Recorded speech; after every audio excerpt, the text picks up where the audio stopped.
The Toffees clash with the Gunners on Merseyside as Everton host Arsenal for Matchday 17 of the Premier League. With form beginning to fluctuate across the league and squad availability becoming increasingly affected by the approaching African Cup of Nations, this stretch of the season will test the resilience of many sides, while presenting others with an opportunity to climb the table as competition tightens. Everton come into this match off the back of a defeat to Chelsea and currently hold a fairly balanced league record, 7 wins and 6 losses from their opening 16 matches.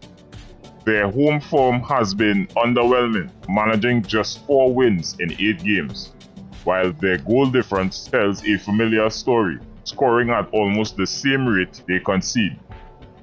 Historically, Everton have been competitive against Arsenal, particularly in recent seasons, making this fixture a chance for Arsenal to extend that edge and for Everton to even the score in their new stadium.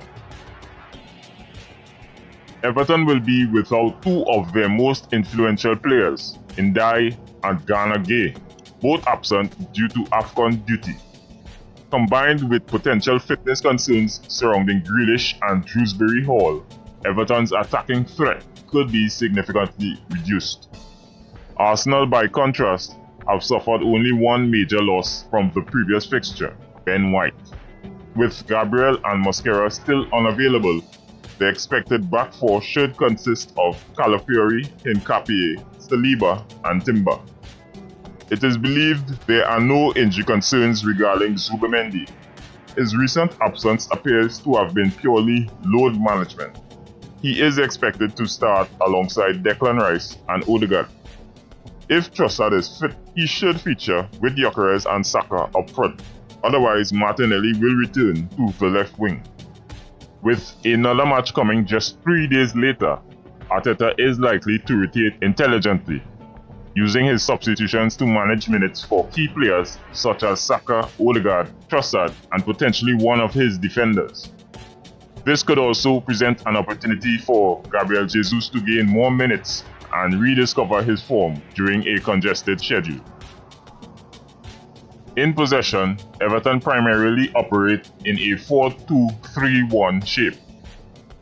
They build with either a back 4 or 5 depending on the intensity of the press, and their progression is heavily right-sided, where either the winger or overlapping fullback drives deep into the opponent's half before delivering crosses into the box, usually occupied by at least 3 Everton attackers.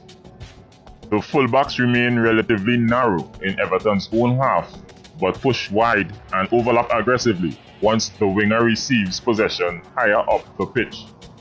The double pivot midfield focuses on secure build-up and ball circulation, contributing higher up the pitch by switching play or drawing pressure centrally to free space out wide. The right flank is their primary route forward, though they can shift focus to the left if that side appears weaker. When pressed deep and forced back to the goalkeeper, Everton often resort to long balls aimed at the striker or the furthest advanced player. Out of possession, Everton defend in a 4-5-1, maintaining structure rather than aggressive pressing. Their defensive line sits at a medium height, with players well spread across their zones. They rarely press high when opponents are in their own half. Once opponents enter Everton's half, the Toffees remain zonally disciplined. Creative playmakers are pressed aggressively, regardless of position, while other players are allowed controlled advancement before Everton attempt to force turnovers. Everton prioritize shape. However, gaps frequently emerge from crosses and well-timed through balls, allowing runners to break through the defensive line. Everton aim to move the ball quickly into wide areas upon regaining possession, or retain it briefly until their shape resets, allowing them to attack the flanks effectively. Defensively, Everton retreat into formation with discipline and consistency. The exception comes when a designated threat is on the ball. In those moments, pressure is applied aggressively to disrupt play. For this matchup, Everton's most influential figures are expected to be Grealish and Garner. Grealish, if fit, offers a crucial outlet by drawing fouls, relieving pressure, and earning set pieces in advanced areas. Garner will be central to controlling midfield tempo and delivering progressive passes from deeper positions. When it comes to scoring goals, Everton excel at competing for crosses, winning second balls, and capitalizing on sloppy clearances and lazy passes. They thrive on sustained pressure rather than intricate build-up. Defensively, Everton struggle against players running between the defensive gaps, as well as well-timed through balls.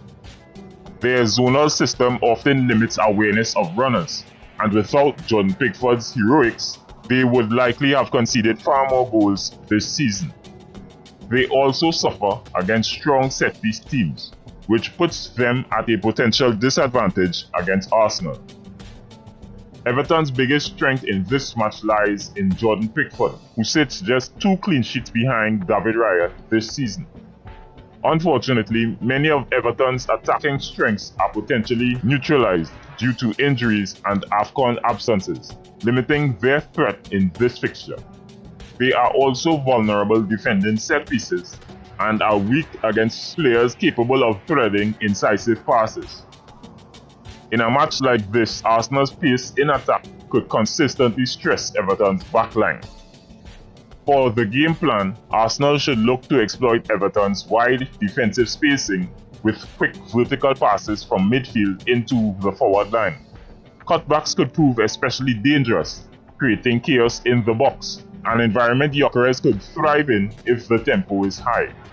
Fluid combinations between Saka, Odegaard and Timber should enable Saka to make more penetrative runs and deliver crosses frequently. Defensively, Arsenal must avoid loose passes and half clearances inside their penalty area. Everton's ability to win second balls means any lapse could result in immediate danger. The duel between Timber and Grealish will be pivotal in determining how much pressure Everton can sustain. With Everton lacking reliable attacking options, they are likely to sit deep and counter. Arsenal must therefore avoid unnecessary risks, particularly by maintaining a balanced defensive line rather than an excessively high one. With this in mind, my prediction for this match is a 2-0 victory for Arsenal. Unless Everton adopt a significantly tighter defensive approach, they risk being overwhelmed by Arsenal's sustained possession and probing attack. Given Everton's depleted front line, a well-rested Arsenal defense should be capable of securing a clean sheet. Arsenal risk dropping points if they underestimate Everton's set-piece threat as well as allow space for quick counter-attacks. Against Everton, controlling possession does not automatically control the outcome. The Toffees are capable of producing scrappy, opportunistic goals. This is likely to be a tense and physical encounter. Everton will aim to limit damage given their attacking absences, while Arsenal will view this match as an opportunity to respond to their disappointing performance against Wolves. With 3 extremely challenging fixtures to close out the year, Arsenal cannot afford to drop points here if they want to maintain control at the top of the table. If you enjoyed this breakdown, don't forget to hit like and subscribe for more Arsenal analysis. Thanks for watching, and I'll see you in the next video.